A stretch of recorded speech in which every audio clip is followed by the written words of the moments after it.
છે સાબરમતી નદીની જળ સપાટીમાં 127.75 મીટર સુધી આવી ગઈ છે।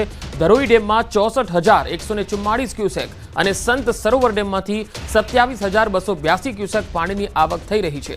વાસણા બેરેજથી 32,892 ક્યુસેક પાણી છોડવામાં આવી રહ્યું છે। બેરેજના 25 દરવાજા 6 ફૂટ ખોલવામાં આવ્યા છે।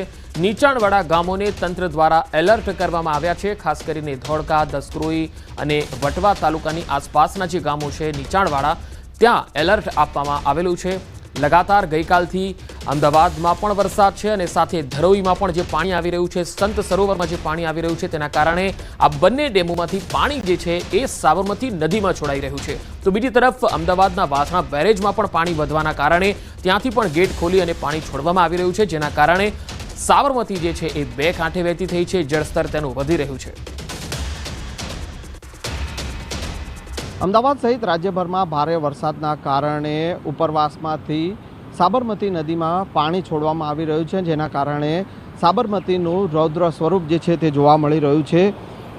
ધરોઈ ડેમમાંથી 64,144 ક્યુસેક, જ્યારે સંત સરોવરમાંથી 27,282 ક્યુસેક પાણી જે છે તે છોડવામાં આવી રહ્યું છે અને વાસણા બેરેજ પરથી 32,892 ક્યુસેક પાણી જે છે તે છોડવામાં આવી રહ્યું છે।